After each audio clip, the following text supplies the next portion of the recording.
नमस्ते बच्चों, good morning. आज हम पढ़ेंगे व्याकरण का टॉपिक।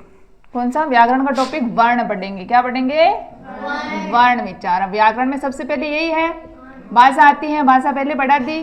विभाषा क्या होती है, किसे कहते हैं, कौन कौन सी होती हैं, वो अपने हो गई कंप्लीट। तो इसके आगे हम पढ़ेंगे वर्ण। क्या पढ़ेंगे? वर्ण विचार। तो वर्ण किसे कहते हैं, शॉर्ट में बताया मैंने। वर्ण की परिभाषा। वर्ण किसे कहते हैं? भाषा की। भाषा पढ़ ली हमने। भाषा की सबसे छोटी इकाई होती है। वर्ण क्या होती है? भाषा की सबसे छोटी इकाई, जिसके हम और टुकड़े नहीं कर सकते हैं। और टुकड़े नहीं कर सकते हैं तो वो सबसे छोटी वर्ण, तो वो उसे कहते हैं वर्ण। जैसे क्या है? क है, क, यानी क तो किससे मिलकर बना है? ऐसे। तो अपना क्या है? ए है। तो ये क्या है? वर्ण है, क्योंकि हम इसके और टुकड़े नहीं कर सकते हैं। जैसे शब्द हम पढ़ते हैं, शब्द हम पढ़ते हैं सरस। ये क्या हो गया? शब्द। अब हम इसके टुकड़े करेंगे तो इसके हम टुकड़े कर सकते हैं, स प्लस र प्लस स, ऐसे। लेकिन इसके हम और टुकड़े नहीं कर सकते। और ये होता है क। क अधूरा है, क वर्ण ये है, हलंत लग रहा है ना, इसका मतलब आधा। और ये किससे पूर्ण होता है? अ वर्ण से। किससे पूर्ण होता है? अ वर्ण से।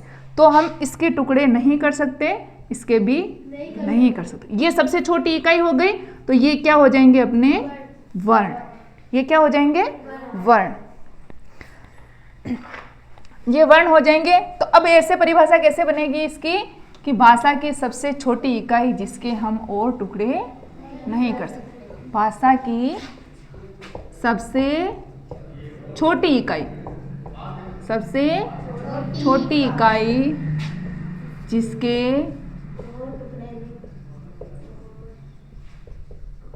और टुकड़े नहीं होते हैं, नहीं होते हैं, वे वर्ण कहलाते हैं। क्या कहलाते हैं? वे वर्ण कहलाते हैं। ठीक है। अब वर्ण अपने दो प्रकार के होते हैं।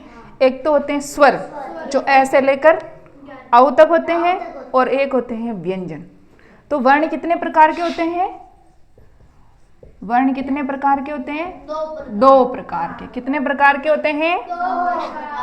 स्वर और व्यंजन। कौन कौन से होते हैं? स्वर और व्यंजन। स्वर में क्या है? स्वर कितने होते हैं? 11 होते हैं। स्वर कितने होते हैं? 11 होते हैं। और व्यंजन कितने माने गए हैं? 33। कैसे? कैसे लगाकर है तक। जो अपने 4 वर्ण और है ना, अक्षय त्रय ज्ञ श्रय, वो अलग है, वो भी इसमें है। इन सबको मिलाकर माने तो वर्ण, कुल वर्ण कितने हो जाते हैं? 52। बाकी स्वर की संख्या कितनी होती है? 11। तो वर्ण कितने प्रकार के होते हैं? 2 प्रकार के। कौन कौन से? स्वर और व्यंजन। कौन कौन से होते हैं? स्वर। अब होते हैं स्वर। हम क्या पढ़ेंगे? पहला क्या पढ़ेंगे? स्वर। क्या पढ़ेंगे? फर्स्ट में हम स्वर। अब स्वर किसे कहते हैं? स्वर ए आ ई होते हैं, तो स्वर किसे कहते हैं? ऐसे वर्ण जो बिना किसी सहायता के, बिना किसी दूसरे वर्ण की सहायता से बनते हैं, वो स्वर कहलाते हैं। ठीक है। ऐसे वर्ण,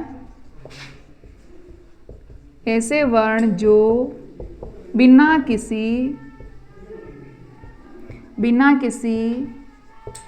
दूसरे वर्ण की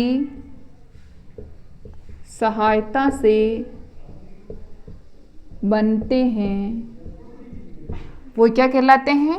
स्वर कहलाते हैं। हिंदी में स्वरों की संख्या कितनी होती है? 11। कौन कौन सी होती है? ए, आ, ई, बड़ी, छोटा ऊ, बड़ा ऊ, री, ए, आई, ओ और आओ। ये होते हैं तुम्हारे स्वर। क्या होते हैं ये? स्वर। ठीक है। ये स्वर है। अब स्वर भी, इनको भी 2 प्रकारों में बांटा गया है। स्वरों को भी कितने प्रकारों में बांटा गया है? 2 प्रकारों में। फर्स्ट कौन सा? ह्रस्व स्वर। फर्स्ट कौन सा है? ह्रस्व स्वर। ह्रस्व माने क्या होता है? छोटा। ह्रस्व माने क्या होता है? छोटा। यानी जिनको बोलने में कम समय लगता है, जिन वर्णों को बोलने में, जिन स्वरों को बोलने में कम समय लगता है वो क्या हो जाएंगे? ह्रस्व स्वर। जिन स्वरों को बोलने में कम समय लगता है, यानी जो छोटी मात्रा वाले होते हैं, है ना। अब देखो इनमें से कम समय किसमें लग रहा है? ए, आ अधिक समय लग रहा है। वापस पढ़ेंगे ई में कम समय लग रहा है। फिर आगे बढ़ो, उ ई, बड्डी को कैसे पढ़ेंगे? थोड़ा समय ज्यादा लगता है इसमें। ई उ री ए आई ओ औ। अब देखो वर्णों को हम किससे, कैसे उच्चारण के द्वारा समझेंगे? वर्णों के जो भी हैं, जितने भी प्रकार हैं, जितने भी प्रकारों में इनको बांटा गया है, उन्हें हम कैसे समझेंगे? उच्चारण करेंगे। उच्चारण का मतलब बोलेंगे, बोलने से पता चलता है। तो अब इसको बोलेंगे हम ए आ ई उ री ए आई ओ औ। हो गए ना। तो अब देखो समय किसमें? इसमें नहीं लग रहा है, इसमें लग रहा है। आ में इसमें नहीं लग रहा है, इसमें लग रहा है। इसमें भी समय कम लग रहा है, तो बड़े में समय ज्यादा लग रहा है। और ये री, तो कौन से हो गए? 4 प्रकार के। कौन कौन से वर्ण? ह्रस्व स्वर कितने हो गए? 4। कौन से? ए ई उ और री। ये हो गए अपने ह्रस्व स्वर। छोटे स्वर हो गए। अब बचे जो क्या हो जाएंगे? बड़े। दीर्घ स्वर। दूसरा नंबर का क्या हो जाएगा? दीर्घ। दीर्घ का मतलब होता है बड़ा। ठीक है, तो जैसे शब्द से स्पष्ट हो रहा है बड़ा, यानी जिसको बोलने में, अब इसकी परिभाषा क्या है भी? जिन स्वरों को बोलने में कम समय लगता है वो तो क्या हो गए? ह्रस्व स्वर। और जिन स्वरों को बोलने में अधिक समय लगता है वो स्वर कौन से होते हैं? दीर्घ स्वर। तो परिभाषा क्या हो जाएगी दीर्घ स्वर की? जिन स्वरों को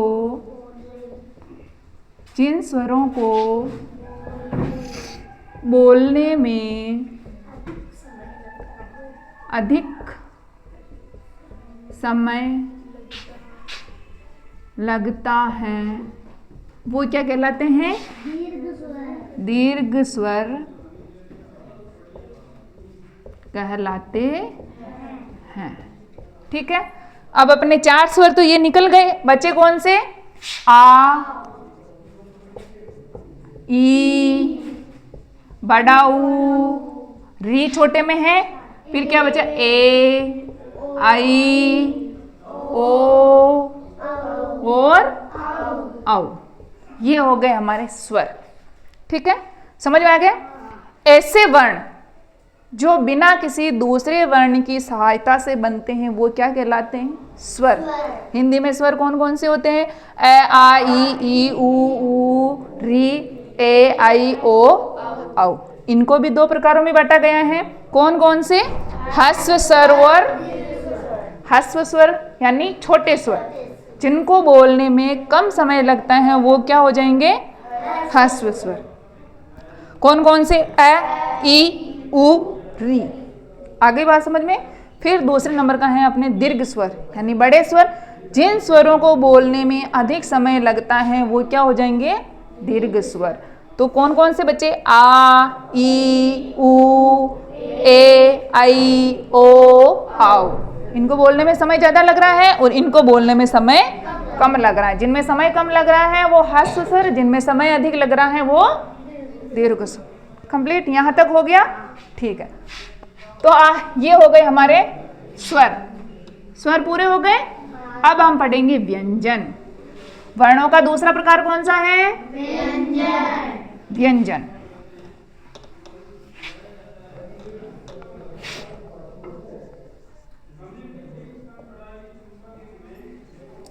व्यंजन। ठीक है, व्यंजन होते हैं कैसे सुर। कहां से होते हैं? कैसे सुर।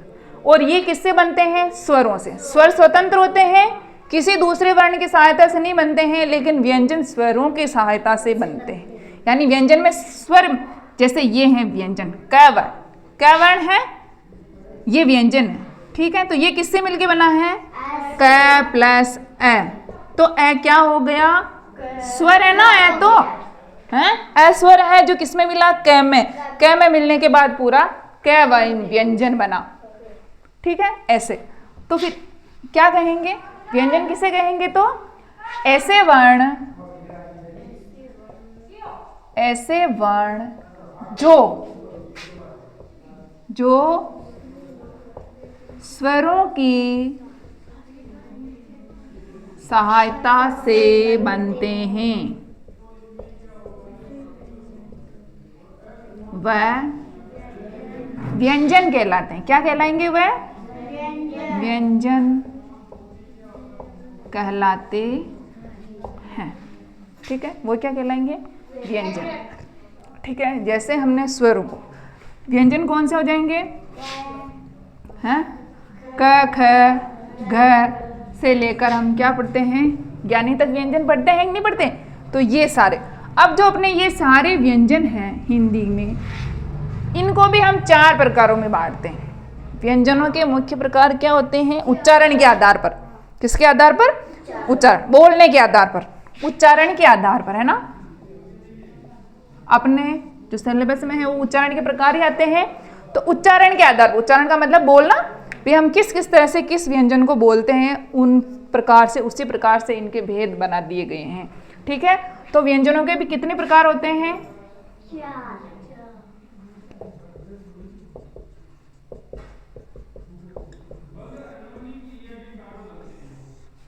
स्पर्श व्यंजन पहला क्या है?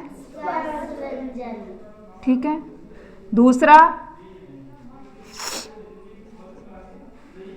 अंतस्थ व्यंजन,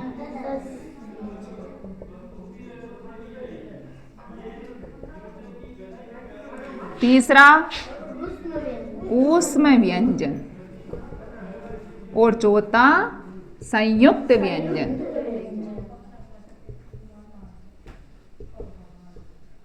जिस प्रकार स्वरों को 2 भागों में बांटा है ना, ह्रस्व और दीर्घ, उसी प्रकार इन सारे व्यंजनों को भी 4 प्रकारों में बांटेंगे उच्चारण के आधार पर, यानी बोलने के आधार पर। स्पर्श व्यंजन, अंतस्थ व्यंजन, ऊष्म व्यंजन और संयुक्त, ठीक है। अब आता है अपना फर्स्ट वाला, क्या आ जाएगा? स्पर्श व्यंजन। फर्स्ट वाला क्या हो जाएगा? पहले नंबर पे स्पर्श व्यंजन, नाम से स्पष्ट है। स्पर्श, स्पर्श का मतलब क्या होता है? छूना। स्पर्श का मतलब क्या होता है? छूना, ठीक है।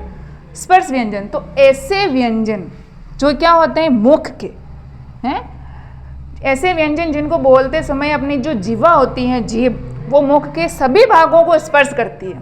वो मुख के सभी भागों को स्पर्श करती है, मुख के अंदर के सभी भागों को स्पर्श करती है। तो वो व्यंजन कौन से होते हैं? उन्हें क्या कहेंगे? स्पर्श। तो परिभाषा इनकी इसकी क्या लिखेंगे? ऐसे व्यंजन जिनका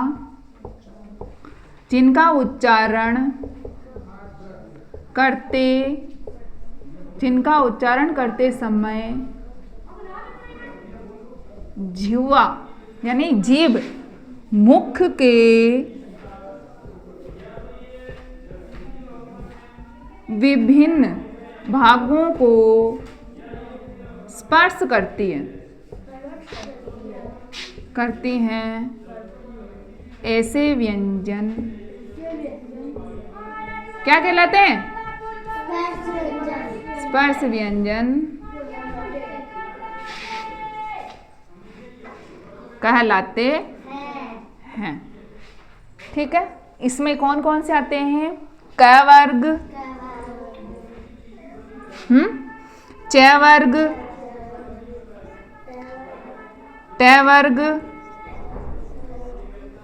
त वर्ग और प वर्ग, हैं, ये आते हैं।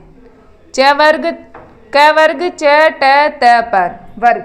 वर्ग माने इनमें, इस वर्ग में कौन कौन से वर्ण आ जाएंगे? कौन कौन से? क, ख, ग, घ ड़। बोलना। जीवा क्या है? मुख के विभिन्न भागों को स्पर्श करती है, तो वो कौन से व्यंजन हो जाएंगे? स्पर्श व्यंजन। ठीक है। च वर्ग में कौन कौन से आएंगे? च, छ, झ, झ और अण। ट वर्ग, ट में कौन से आएंगे? ट, ठ, ड, ध और ण। ट वर्ग में त, थ, द, ध और न। और प वर्ग, प में क्या? प, फ, ब, भ और म। ठीक है। अब इनको वर्णों को हमने जैसे बोला तो जीवा क्या? मुख के विभिन्न प्रकारों को छूती है, यानी स्पर्श करती है। तो ये कौन से वर्ण हो गए? स्पर्श व्यंजन। कौन से व्यंजन हो गए ये? स्पर्श व्यंजन।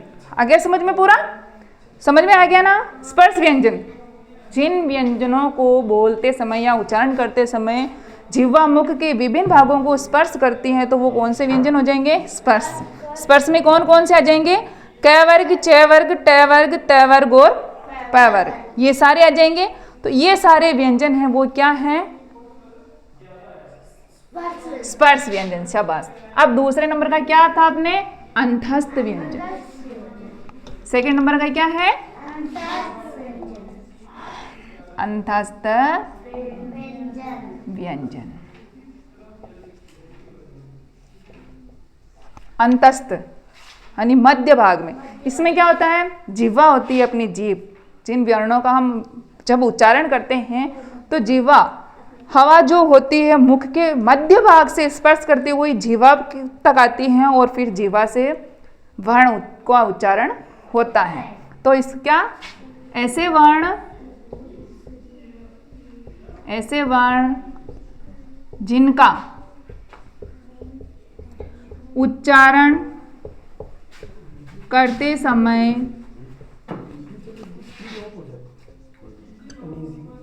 जिह्वा मुख के मध्य भाग को स्पर्श करती है, वह क्या कहलाएंगे? अंतस्थ व्यंजन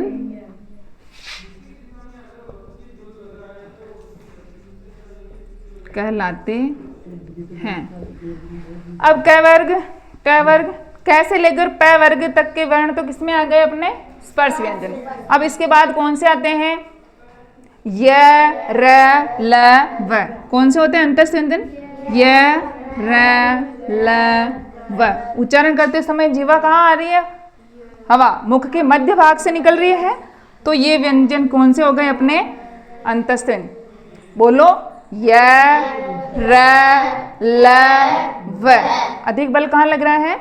मध्य भाग पर, तो ये हो जाएंगे अपने अंतस्थ व्यंजन। अब और क्या बताया? ऊष्म व्यंजन। तीसरे नंबर के कौन से हैं? ऊष्म व्यंजन। ऊष्म का मतलब क्या होता है? गर्मी। गर्मी होती है, गर्म। तो ऐसे वर्ण जिनका उच्चारण करते समय मुख से गर्म हवा निकलती है बाहर, तो वो वर्ण क्या कहलाते हैं? ऊष्म व्यंजन। क्या हो जाएंगे? ऐसे वर्ण जिनका उच्चारण करते समय मुख से गर्म हवा निकलती हैं, वे ऊष्म व्यंजन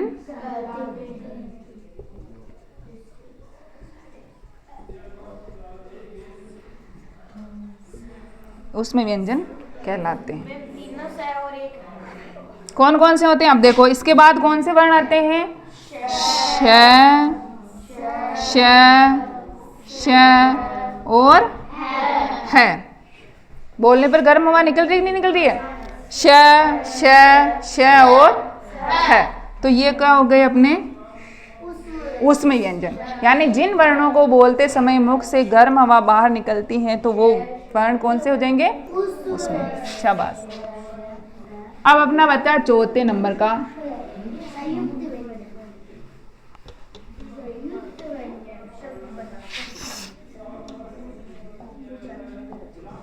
संयुक्त।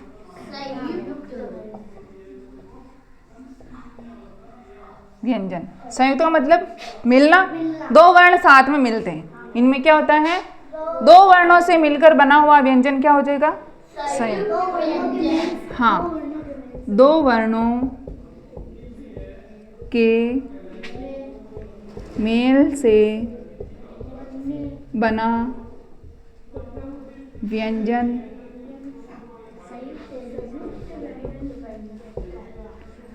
संयुक्त व्यंजन कहलाता है।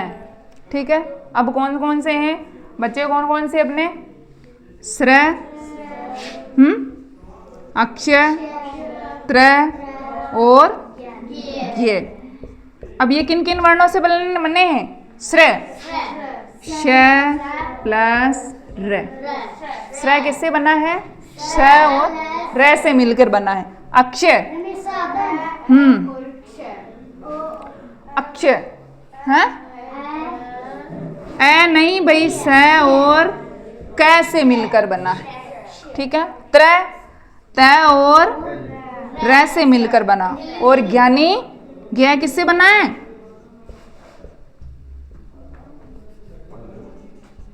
जय और ऐसे अण से मिलकर बना है। ये सारे संयुक्त, यानी दो वर्ण आ रहे हैं इसमें, दो वर्णों से मिलकर बना हुआ क्या हो जाएगा, संयुक्त व्यंजन। ऐसे व्यंजन क्या कहलाएंगे, संयुक्त व्यंजन। तो क्या पढ़े हमने, चार। अब मैं इनको आप लोगों को एक ही बार में सारे व्यंजन लिखकर इनके प्रत्येक भाग को स्पष्ट कर देती हूँ शॉर्ट में। ठीक है, व्यंजन पढ़ लिए हमने। ठीक है, अब मैं ऐसे आपको सरलता से याद हो जाएंगे, ऐसे उतार लेना टॉपिक में समझने के लिए। व्यंजन कौन कौन से होते हैं, क, ख, घ, घ और ट, ठ, ड, ढ और ण। त, थ, सॉरी, च, छ, ज, झ, ट, ठ, ड, ढ और त, थ, द, ध, न। प, फ, ब, भ, म। य, र, ल, व। श, श, श, श, है। अक्षय, त्रय, ज्ञ और श्रय, ये होते हैं अपने सारे हैं। तो अब इनमें से क से लेकर प वर्ग तक, क से लेकर प वर्ग तक के व्यंजन कौन से हो जाएंगे, स्पर्श व्यंजन। कौन से हो जाएंगे, स्पर्श व्यंजन। ठीक है, फिर क्या है दूसरे नंबर में, ये वाले य, र, ल, व, ये क्या हो जाएंगे, अंतस्थ व्यंजन। फिर श, श, श, है, जिनको बोलने पर मुख से कौन सी हवा बाहर निकल रही है, गर्म हवा। तो यानी ये क्या हो जाएंगे, उष्मय व्यंजन। और बाकी बच्चे अक्षय, त्रय, ज्ञ, ये दो वर्णों से मिलकर बने हैं, तो इनको क्या कहेंगे, शाबाश, संयुक्त व्यंजन। ये हो गए हमारे उच्चारण के आधार पर व्यंजनों के प्रकार कंप्लीट। अच्छे से रिपीट कर लेना, इनको याद कर लेना। इनमें से कुछ क्वेश्चन बनाकर मैं कल वापस आपसे पूछूंगी। धन्यवाद।